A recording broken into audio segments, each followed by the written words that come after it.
La era de los tanques. Capítulo 3. Un mundo en cadenas. Desde el estallido de la Segunda Guerra Mundial, los Panzer alemanes habían sido la bestia negra de Europa. Permitieron a los ejércitos de Hitler aplastar a cualquiera que se interpusiera en su camino. Las naciones del mundo se unieron para detenerlos, pero de entre aquellos aliados uno destacaba por su poderío: la Unión Soviética. En abril de 1945, los tanques soviéticos asestaban el golpe definitivo al Reich de Hitler.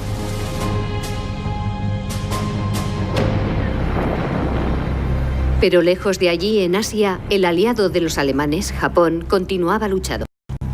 Sus soldados eran temidos por su ferocidad. Ya habían conquistado Corea y gran parte de China. La Segunda Guerra Mundial estaba lejos de acabar. En absoluto secreto, el ejército soviético envió a sus tropas al este. Con más de 5.000 tanques, iban a terminar la guerra de una vez por todas. El ataque empezó a la 1 de la madrugada, hora de Khabarovsk. Diluviaba. Cuando nuestras tropas atacaron su primera línea, los japoneses no tuvieron tiempo ni de vestirse. Cayó en nuestras manos antes de que pudieran prepararse para defenderla. Mahmoud Garev tenía 22 años y ya era un veterano de la guerra contra Alemania. Pero a pesar del éxito inicial, él sabía que la guerra contra Japón sería larga y difícil. Y que tendrían que luchar a muerte por cada centímetro de terreno. Los japoneses estaban escondidos y repelían nuestros ataques. La guerra había de durar todavía un año o año y medio más. En agosto de 1945, un rumor se extendió entre los soldados soviéticos. Un rumor que hablaba de una gigantesca explosión en Japón.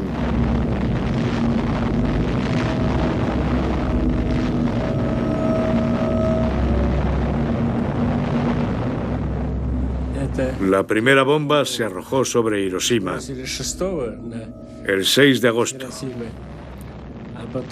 La siguiente ciudad fue el 9 del mismo mes.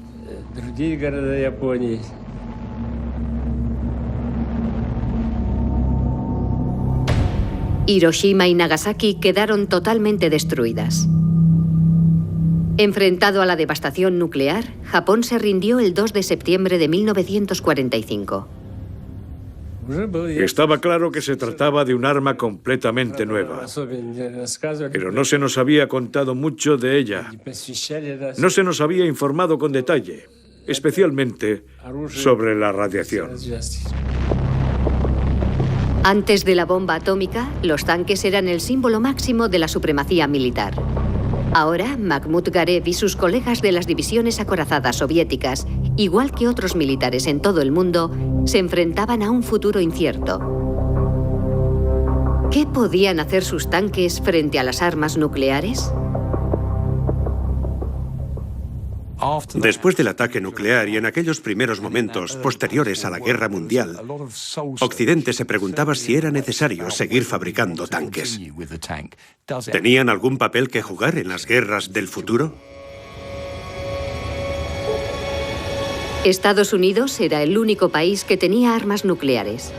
Las divisiones de tanques, como las que tenía la Unión Soviética, se consideraban obsoletas. Los Estados Unidos suspendieron la fabricación de tanques.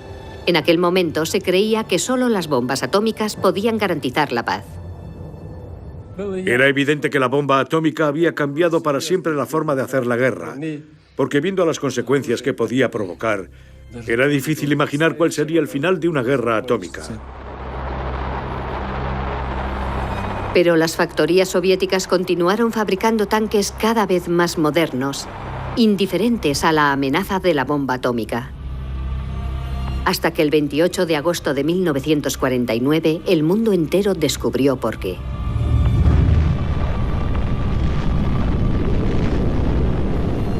Los científicos soviéticos habían desarrollado su propia bomba atómica. La Unión Soviética se convierte en una superpotencia nuclear al mismo nivel que los Estados Unidos y con más y mejores tanques. Creo que fue absolutamente necesario y que valió la pena. Si no hubiéramos tenido la protección que nos dieron las armas nucleares, ahora probablemente tendríamos un orden mundial diferente y seguramente tendríamos un diálogo diferente con nuestros amigos potenciales. Corea, 25 de julio de 1950. 225 tanques norcoreanos cruzan la frontera e irrumpen en el sur. Apenas les lleva unas horas derrotar a las defensas surcoreanas. Eran los mismos tanques soviéticos que habían combatido contra Japón en 1945. Terminada la Segunda Guerra Mundial, el ejército soviético se los había proporcionado a sus aliados chinos y norcoreanos. Les dimos todo el armamento que teníamos. Tanques T-34 y KW. Cañones de largo alcance de 150 y 203 milímetros. De todo. Equipamos a todo el mundo con nuestras armas, incluido el Ejército de Liberación Popular Chino. Corea del Sur era aliada de los Estados Unidos. Los norteamericanos se plantearon el uso de armas nucleares para defenderla. Pero Corea del Norte estaba coligada con los soviéticos, quienes también disponían de armas atómicas. Pero el uso de esas armas es inimaginable. Incluso los belicistas más intransigentes se lo pensarían mucho antes de usarlas. Los Estados Unidos y sus aliados decidieron no emplear las armas nucleares. En su lugar enviaron a sus ejércitos a defender a Corea del Sur. Pero los tanques que en aquel momento tenía Estados Unidos estaban obsoletos. El empleo de tanques en la guerra de Corea hizo pensar a los americanos que sería difícil prescindir de ellos. Estaba claro que un territorio de guerra como Corea era poco propicio para la utilización de armas tácticas o nucleares. Las armas convencionales, por tanto, seguían siendo indispensables. Los ingenieros estadounidenses tuvieron que desarrollar un nuevo tanque.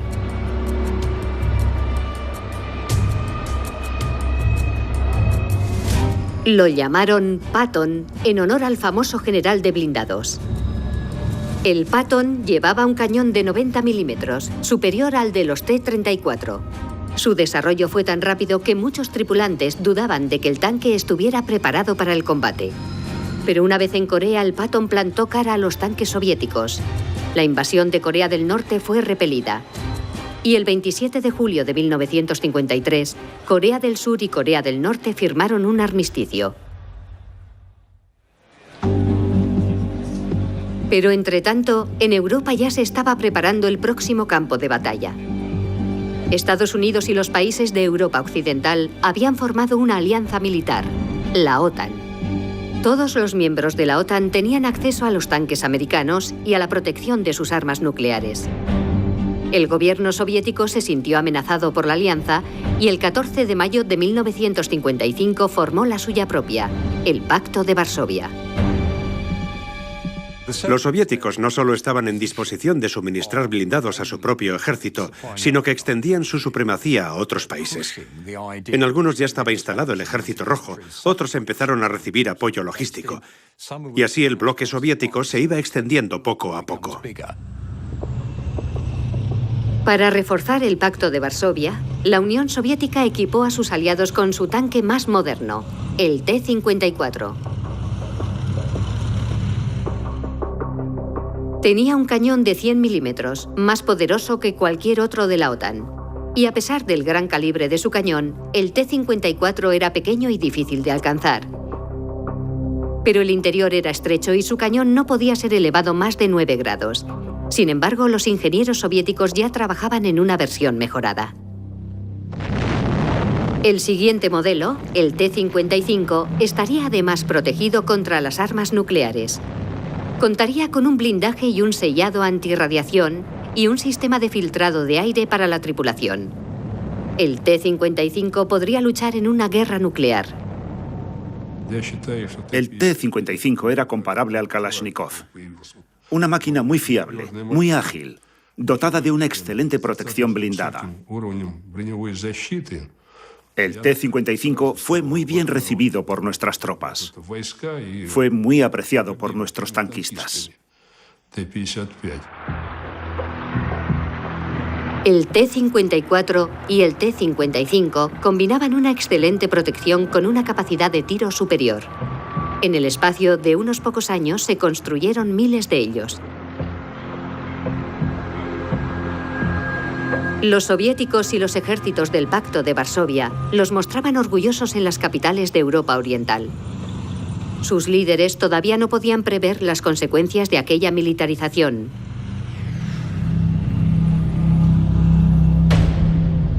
Budapest, 23 de octubre de 1956.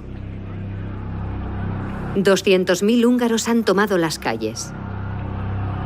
Demandan mayor libertad y reclaman la salida del Pacto de Varsovia y que las tropas soviéticas se marchen del país.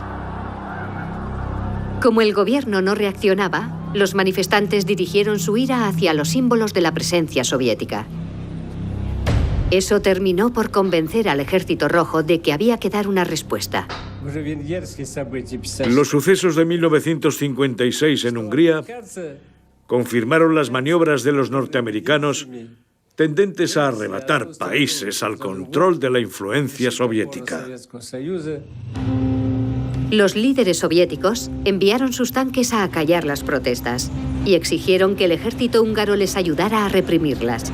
Pero los soldados húngaros rehusaron enfrentarse a su propio pueblo, y muchos de ellos se unieron a los manifestantes. De pronto, el ejército soviético se vio enfrentado a sus propios tanques en una insurrección popular. Los generales rusos se pusieron nerviosos y retiraron sus tropas el 28 de octubre de 1956. De esa manera, los ciudadanos de Budapest recuperaron la libertad. Uno de ellos era István Helybá. Nos habíamos escapado de casa. 3 de nosotros pensábamos desertar a Occidente cuando todo ocurrió. Aunque era ridículo, no teníamos más que 8 años. ¿Qué se puede esperar de un niño de 8 años? István y sus amigos soñaban con una nueva vida. Se escaparon de sus casas y se marcharon de Budapest en sus triciclos.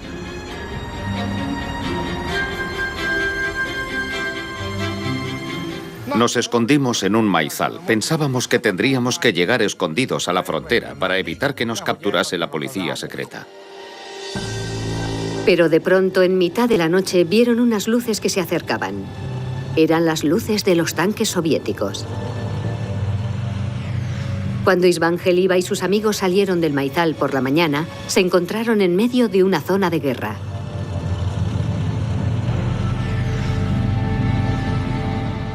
Había muertos por todas partes, y coches destrozados, y tanques carbonizados, y muchos soldados. El líder soviético, Nikita Khrushchev, había decidido dar ejemplo con Hungría. Envió miles de tanques soviéticos a Budapest en una de las mayores operaciones de carros blindados de la historia. Khrushchev decidió que había llegado el momento de emplear mano dura con Hungría, de emplear la fuerza bruta. Y una vez que los rusos decidían hacerlo, no se andaban con medias tintas. Muchos soldados húngaros se habían alineado con sus compatriotas civiles. Ahora se encontraban frente a uno de los ejércitos de tanques más grande que jamás se había reunido. Si mandas tus tropas a otro país, tienes que tener un plan preciso y bien pensado. Porque si no, si te presentas con tus batallones y tus compañías en otro país, corres el riesgo de provocar una guerra. Con el ejército húngaro desintegrado, son los civiles quienes emprenden la lucha. Llenan botellas de gasolina y les añaden un trapo como mecha. Los cócteles Molotov pueden incendiar un tanque y hacer huir a sus tripulantes. Ver a la gente morir en llamas es una experiencia traumatizante. Muchos soldados murieron abrasados en el interior de sus tanques cuando estos eran alcanzados por botellas con gasolina. No teníamos miedo. Eso es lo más destacable, que no teníamos miedo. Muchos críos de mi edad cometieron auténticas locuras en aquel momento, como lanzar granadas. Y no tenían miedo, sencillamente porque no tenían ni idea de lo que estaban haciendo. Los tanques soviéticos conquistaron Budapest en 3 días. Cuando el humo se disipó, 3.000 civiles húngaros y 700 soldados soviéticos yacían muertos en las calles. István Helybá ya había experimentado el terror a los tanques de primera mano. Pero el efecto que le produjo fue justo el contrario. Empezó a sentir fascinación por los blindados. Era consciente de que eran objetos peligrosos. Ya había visto de qué eran capaces. Pero me gustaban. Sabía que los tanques pueden hacer cosas terribles. Pero me gustaba cómo estaban construidos. El joven István estaba fascinado por la naturaleza robótica y poderosa de los tanques, aunque para sus compatriotas eran símbolos de opresión. Después de Budapest, nadie volvería a poner en duda el dominio soviético, ni se atrevería a desafiar a sus tanques. En aquella época, a los soviéticos no les preocupaba lo más mínimo la opinión pública mundial. Así que la represión no se lleva a cabo teniendo en cuenta los medios de comunicación. La represión es brutal y continua.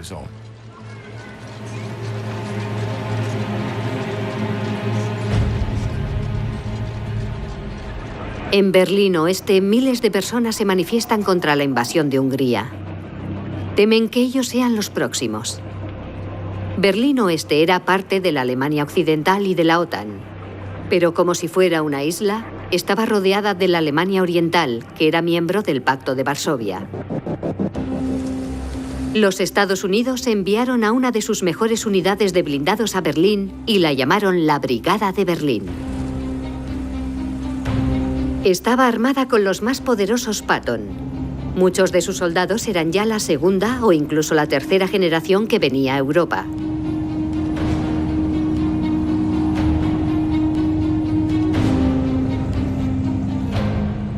Mi padre luchó en la Primera Guerra Mundial con la Marina de los Estados Unidos. Mi primo luchó en la Segunda Guerra Mundial también con la Marina. Le capturaron 2 veces y se escapó en ambas ocasiones. George Yolwan era un destacado jugador de fútbol americano de las ligas universitarias. Lo dejó todo para ingresar en la Escuela Militar de West Point en 1957. Yolwan había descubierto los tanques en los noticiarios cinematográficos de la Segunda Guerra Mundial y desde entonces había quedado fascinado.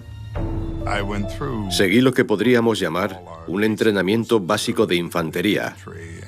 Y por aquel entonces, los tanques estaban en Fort Benning. Allí combinamos los ejercicios de infantería con los de los blindados. Y así llegué a conocer los tanques muy bien. Yolwan se graduó como teniente segundo del ejército norteamericano en 1961. Fue destinado a la República Federal de Alemania y allí descubrió Berlín Oeste. Para llegar hasta allí había que viajar a Frankfurt y desde allí coger un tren especial. Era una ciudad maravillosa, libre y llena de vida.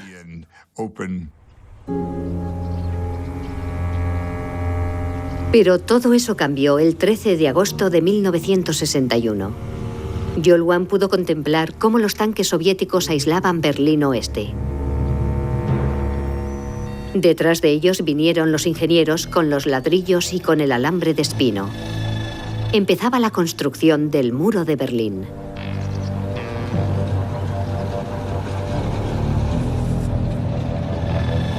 Alertados, los tanques de la Brigada de Berlín acudieron a aquella frontera recién creada. Pero todo lo que pudieron hacer fue asistir impotentes a la materialización del telón de acero. Europa quedaba así dividida en 2 para los 28 años siguientes.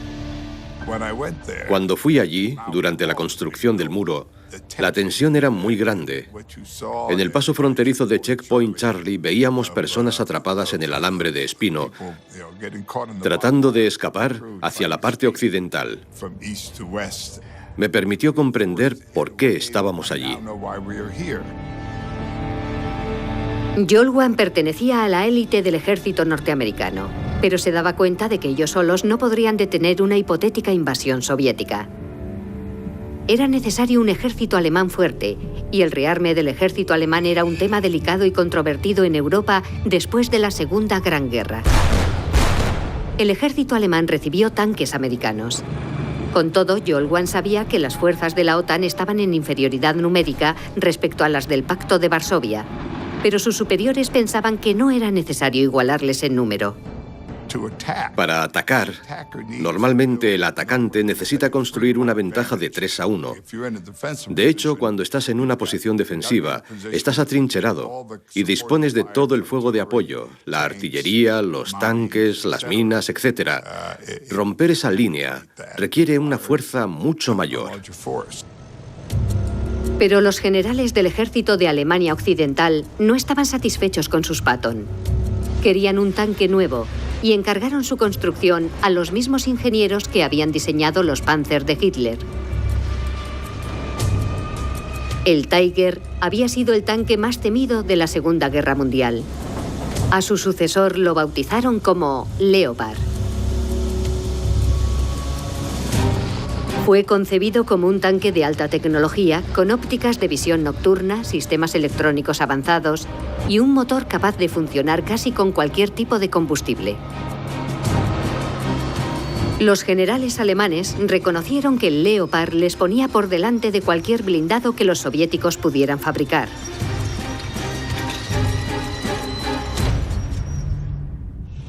Y efectivamente, los nuevos tanques avanzados de la OTAN inquietaban a los generales del Pacto de Varsovia.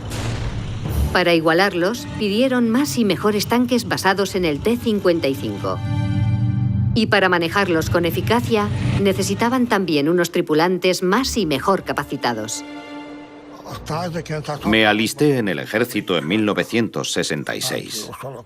Fui a Rechach, porque allí era donde el cuerpo de blindados tenía la escuela de conductores de tanques. Pasé 6 meses allí y después fui destinado al 2º batallón. István Heliba fue testigo de cómo los tanques soviéticos aplastaron la revolución de su país en 1956. Desde entonces, los tanques lo habían fascinado. Se subió por primera vez a un T-55 en 1966. No imaginaba el duro y largo entrenamiento que le esperaba por delante. Para llegar a ser conductor de tanques, tenías que superar una prueba de buceo. Para cruzar un río bajo el agua dentro de un tanque, te tienes que entrenar. Había mucha gente que fallaba justo en eso, en el cruce de ríos bajo el agua. Requiere un entrenamiento especial, pero un 30% de los aspirantes fracasaban en esa especialidad.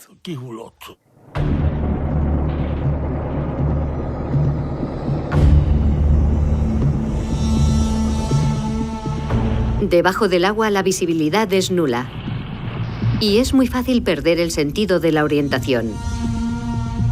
Por eso el vadeo de un río, aunque sea pequeño, es muy peligroso. Pero István Heliba superó el examen de vadeo submarino y no tardó en comprender por qué sus comandantes ponían tanto énfasis en ese tipo de entrenamiento.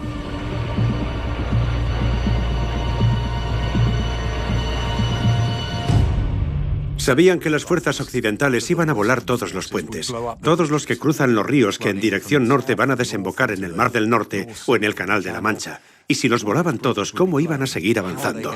Por eso dotaron a cada tanque de una especie de tubo respirador para que pudieran vadear los ríos bajo el agua. Los ingenieros soviéticos sabían que no todos los T-55 eran impermeables. De modo que los tripulantes tenían que aprender otra cosa más: cómo escapar de un tanque que se está inundando.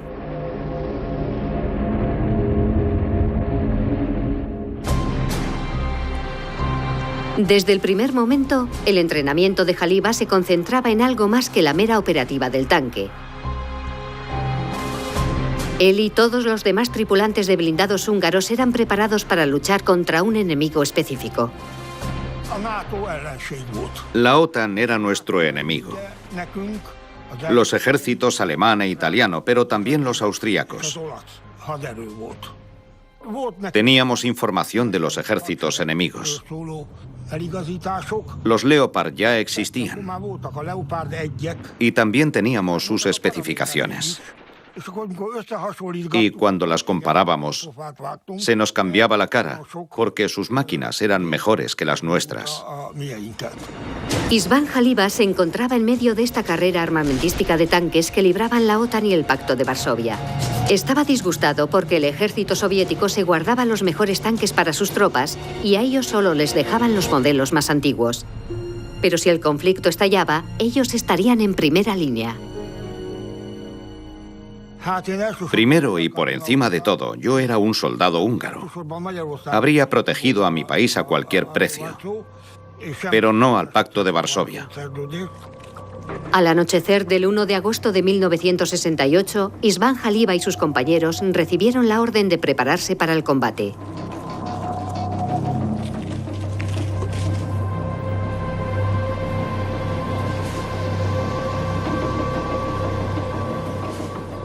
No estábamos entusiasmados con la idea y como soldados rasos no sabíamos lo que pasaba y tampoco los oficiales.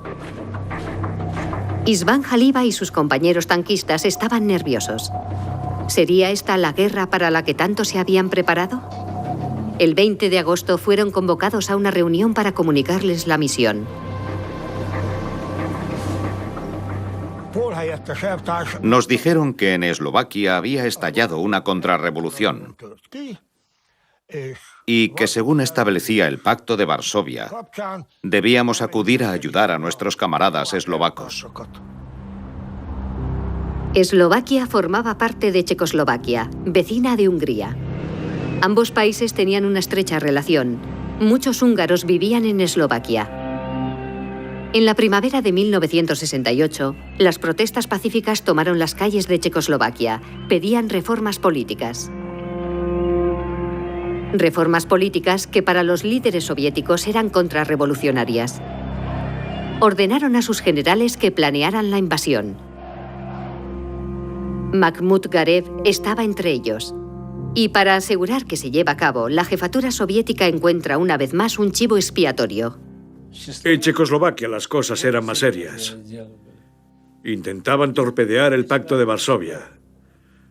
Se rumoreaba que la OTAN estaba acumulando tropas en la frontera con Checoslovaquia.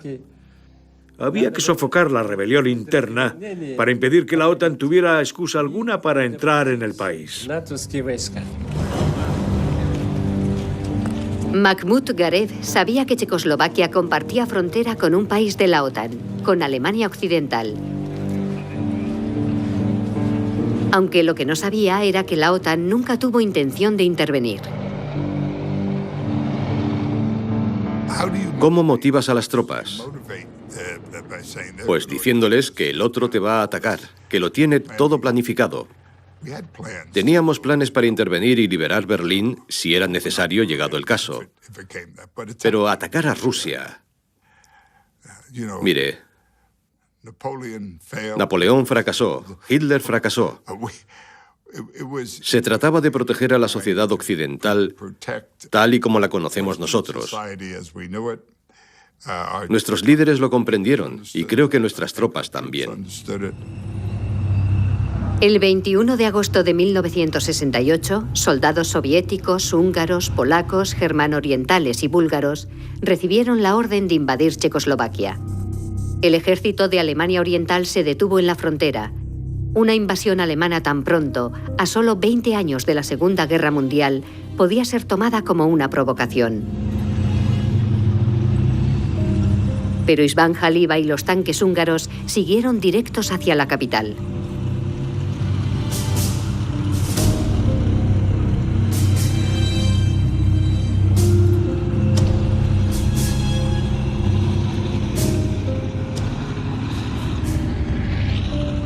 Nos dieron la orden de partir y nos indicaron nuestro objetivo. Pero los pobres guardas de la frontera eslovaca no sabían nada. Se llevaron tal susto que probablemente todavía estarán corriendo. El Estado Mayor del Pacto de Varsovia había aprendido la lección de Budapest. Esta vez mandaron una cantidad aplastante de tanques y tropas desde el principio. Su objetivo era neutralizar al ejército checoslovaco antes de que pudiera posicionarse. El regimiento de Jaliba fue enviado a rodear y desarmar la fuerza de blindados eslovaca en la ciudad de Levice.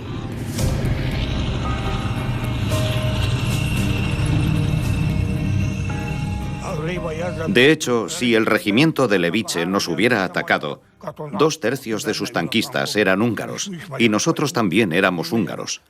Pero en aquel momento las cosas estaban así.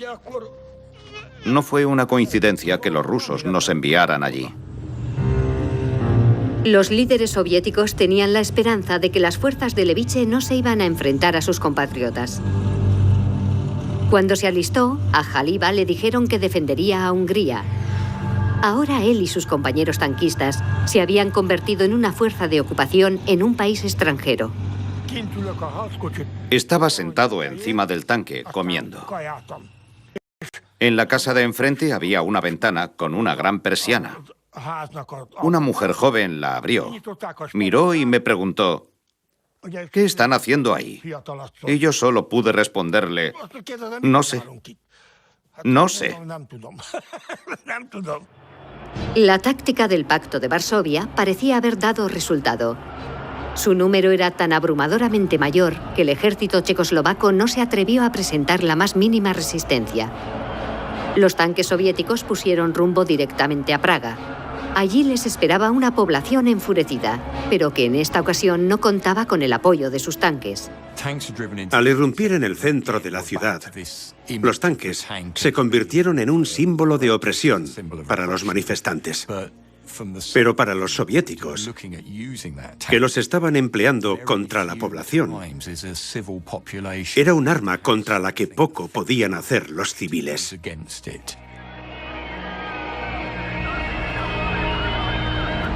Pero donde la resistencia armada demostró ser inútil, los praguenses encontraron otras formas de resistir. Derribaron los carteles indicadores y las señales y enviaron a los soldados soviéticos en direcciones equivocadas. Las mujeres de Praga eligieron mofarse de los ocupadores, a menudo ligeras de ropa. Otros fueron más allá y se pusieron ellos mismos en el camino de los tanques.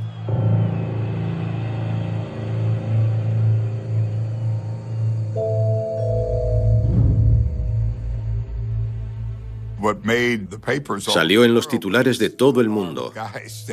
Un hombre desarmado en pie frente a un tanque. Una imagen que se ha convertido en un símbolo de la resistencia a la agresión.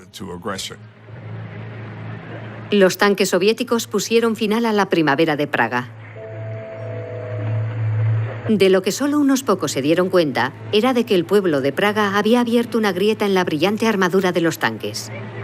Mientras tanto, los generales soviéticos decidieron que necesitaban una prueba real en la que enfrentar sus tanques a los de la OTAN. En 1968 fuimos a Checoslovaquia. Y cuando regresamos de allí nos volvieron a enviar a otra misión. La guerra había estallado en el Medio Oriente. Permanecimos en Egipto 2 años, de 1970 al 71.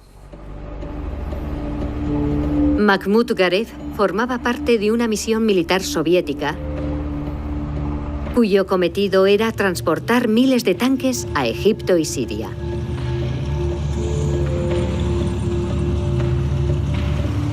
Tanques que los mandos soviéticos sabían que serían empleados para atacar a Israel. Israel tenía tanques de la OTAN y disponía de tripulaciones altamente cualificadas, conscientes de que cada batalla que libraban era una batalla por la supervivencia de Israel. Pero además muchos soldados tenían motivaciones aún más profundas. Yo nací en el kibutz Lokamei Hagetaot, una comuna fundada por refugiados que vinieron desde Europa después del Holocausto. A Zvika Gringol lo llamaron para el servicio militar en 1970.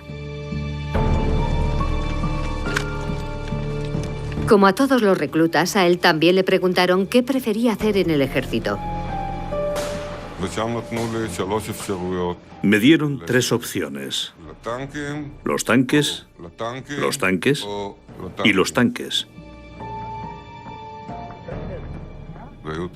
Entonces teníamos los centuriones, y allí me enamoré de los tanques.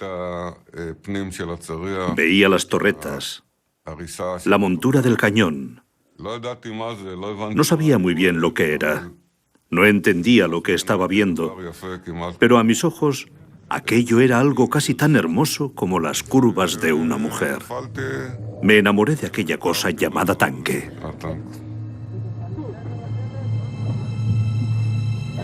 Svika Gringold comandaba un Centurión, un tanque británico. Diseñado entre guerras para la Segunda Guerra Mundial, ya era considerado obsoleto en los años 60. Los ingenieros israelíes los habían modernizado con un cañón mejor, un blindaje nuevo y un motor diésel más fiable para un clima tan duro. En 1973, a Svika Gringold le pusieron al mando de una sección de blindados, un grupo de 4 tanques. El 5 de octubre de 1973 había vuelto a casa para celebrar el Yom Kippur, el Año Nuevo Judío.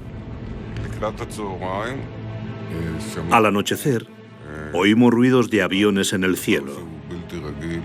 Algo muy extraño por Yom Kippur.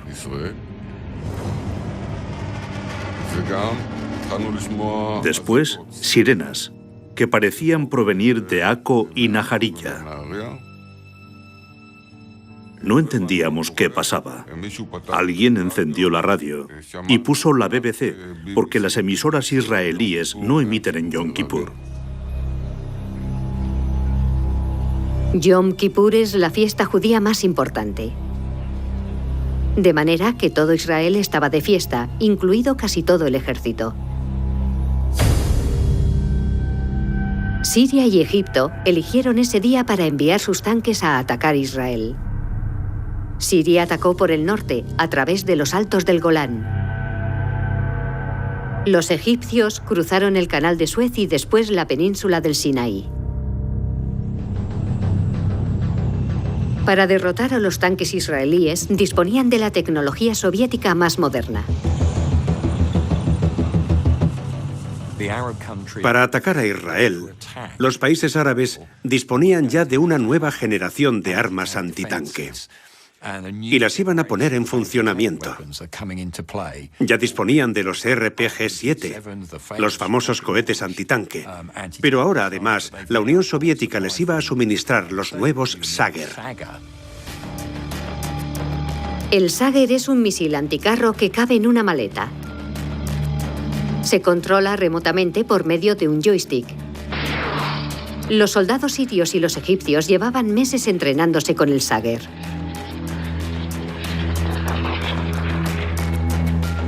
El secreto de su poder es que su ojiva es casi hueca. Los explosivos están recubiertos por una capa de cobre. Cuando se produce el impacto, la explosión licúa esta capa que penetra en el tanque y propaga el fuego por él. El asunto es que se trata de una lucha entre el blindaje y el arma. Y desafortunadamente siempre gana el arma. Ya puedes construir lo que sea, ya sea un blindaje reactivo o una protección nuclear contra los lanzamisiles, que a no tardar siempre acaba apareciendo una nueva arma que lo contrarresta. Cuando el ataque llegó, cogió al ejército de Israel por sorpresa. Tuvieron que llamar a toda prisa a sus soldados y suspender los permisos. La mayor amenaza para Israel venía de los tanques sirios que habían cruzado por los altos del Golán. Se lo diré de otra manera. Luchábamos con la mente puesta en Auschwitz. Svika Gringold tiene que acudir a cumplir con su deber en el Golán. Tiene que preparar sus tanques rápidamente, pero solo 2 de sus tripulaciones han llegado.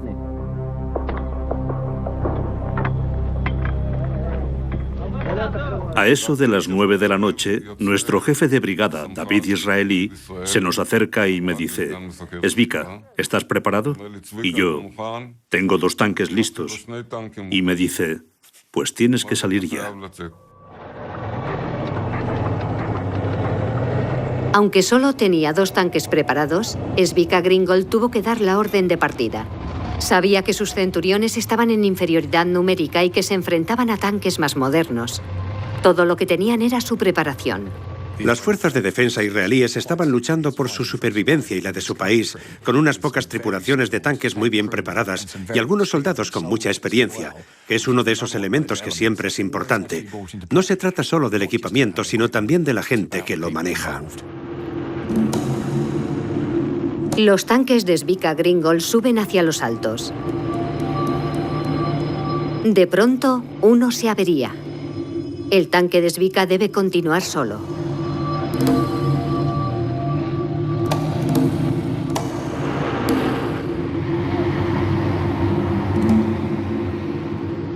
Repentinamente, la pendiente se acaba. Hemos llegado a la cima de una colina. Ante nosotros se abre el valle de Jusnia. Y allí había una gran fila de carros blindados sirios. De pronto me encontré frente a frente con un tanque sirio. Toda mi tripulación lo vio. Estaba justo al lado. Todos gritamos y entonces les dije, ¡fuego!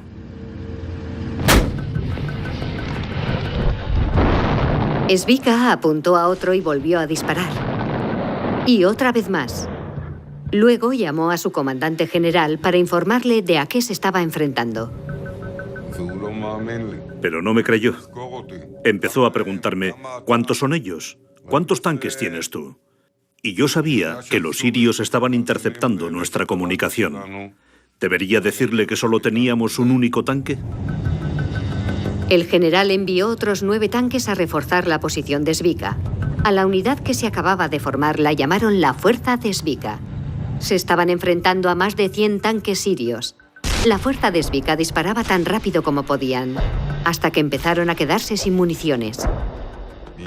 Detrás de nosotros llegaron los camiones con combustible y municiones.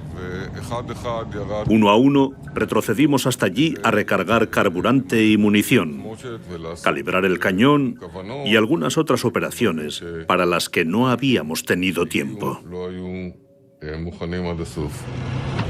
Los sirios estaban sorprendidos ante la dura resistencia. Sus modernos tanques soviéticos deberían haber sido capaces de destruir a cualquiera que Israel pudiera tener, pero estaban diseñados para combatir en las llanuras de Centro Europa y no en las montañas mediterráneas.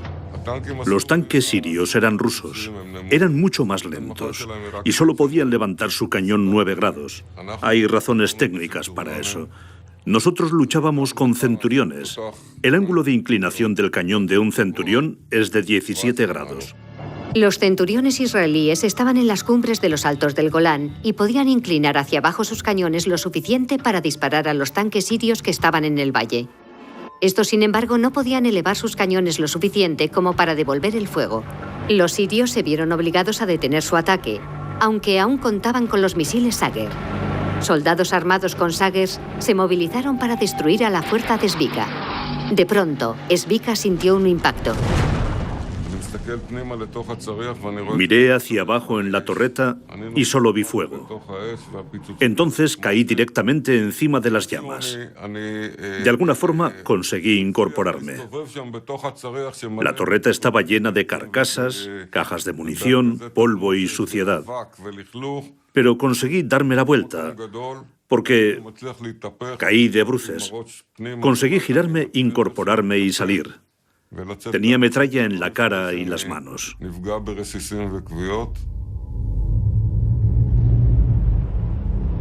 Justo cuando Zvika y su artillero acababan de abandonar el tanque, este estalló.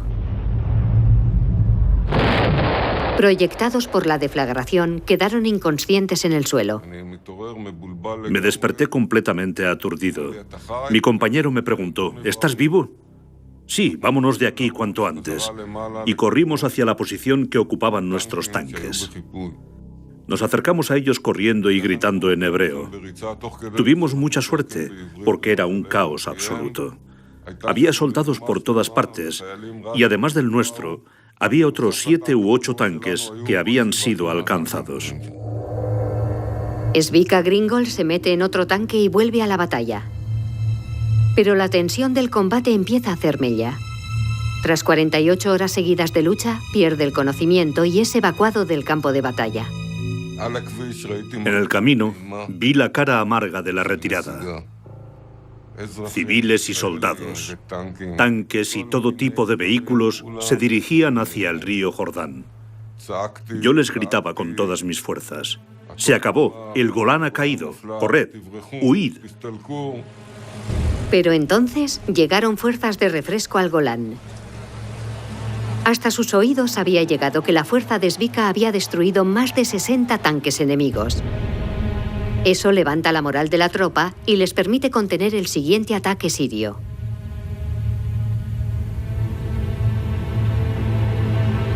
Después de 2 semanas de guerra, Egipto y Siria pidieron la paz el 25 de octubre de 1973. Los ingenieros de tanques soviéticos analizaron la guerra del Yom Kippur e integraron las lecciones aprendidas en un tanque completamente nuevo, el T-72. Su cañón podía disparar el mismo tipo de misiles teleguiados que tan exitosos se habían revelado. También tenía un cargador automático, lo que significaba que necesitaba un tripulante menos y podía ser construido más pequeño. El T-72 repitió el éxito del T-55. Es un tanque producido en serie y con una combinación muy favorable de la tríada de combate: capacidad de fuego, movilidad y blindaje. Y así, a ambos lados del telón de acero, los diseñadores de tanques competían por superar a su rival. Los ingenieros alemanes desarrollaron el Leopard 2. Su característica principal era un sofisticado cañón estabilizado. Podía seguir automáticamente al objetivo, incluso aunque se estuviera desplazando a gran velocidad. Para demostrar lo bien que funcionaba el cañón, el ejército alemán produjo un anuncio publicitario con un tanque transportando una jarra de cerveza. Es quizá la última vez en la historia que esta máquina de guerra total es presentada de forma tan trivial.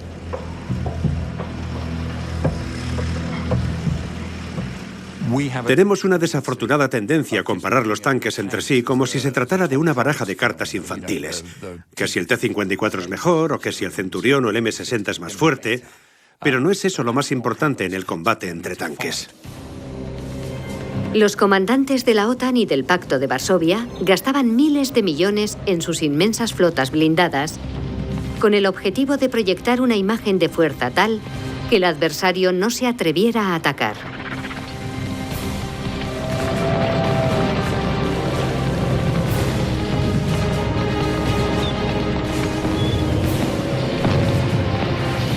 Cada año ambos mandos organizaban grandes maniobras para mostrar su poderío.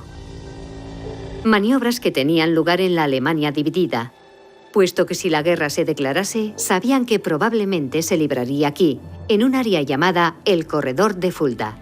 Entre las fuerzas estacionadas en la zona se encontraba la élite del 7º Ejército de los Estados Unidos. En 1985, Jolwan fue nombrado jefe adjunto del Estado Mayor de dicho ejército y, por lo tanto, responsable de todas las operaciones que se desarrollaban en el Corredor de Fulda. Es donde los montes de Turingia se suavizan y descienden hacia el Valle del Rin. Y es el terreno ideal para hacer rodar a nuestros tanques. Al menos es lo que muchos de nosotros pensábamos. Y por eso nos habíamos entrenado allí, preparándonos para lo que se avecinaba. Proteger el Corredor de Fulda se convirtió en la misión principal de los tanques norteamericanos en Europa. Pero mantener a todo un ejército estacionado allí significaba una pesada carga para la economía del país. A Jolwan se le encargó la tarea de reducir el número de soldados necesarios para proteger la zona.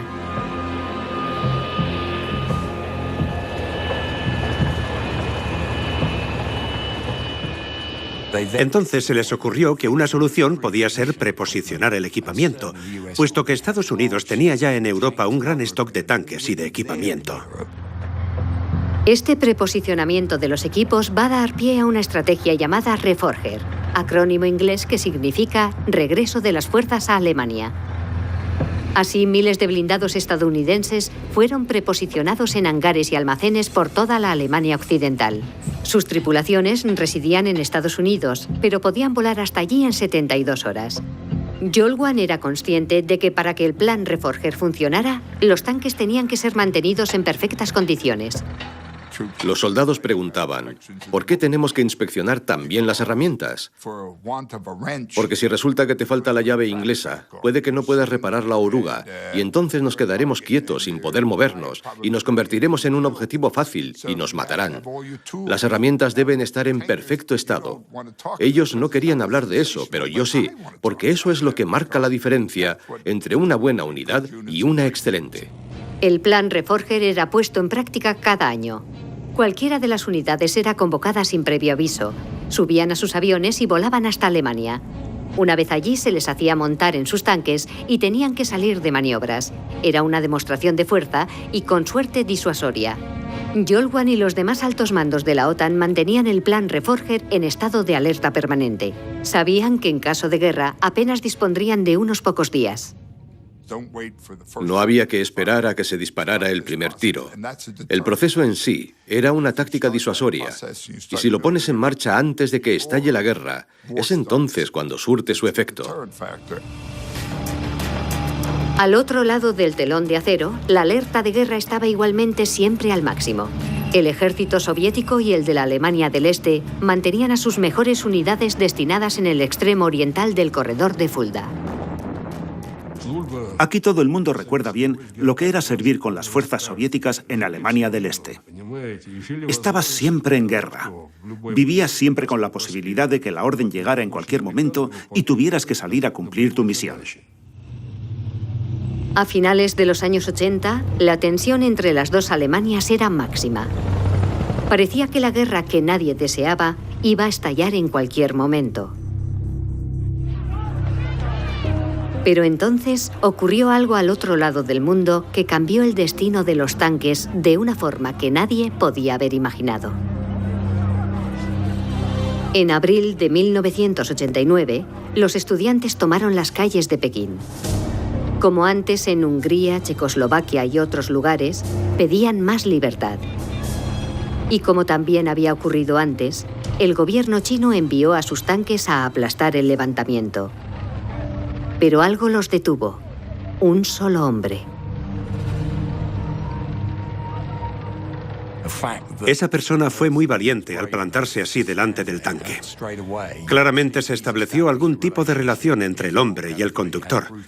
Y estaba claro que no iba a ser brutalmente aplastado, como sí sucedió en otras partes de la plaza de Tiananmen.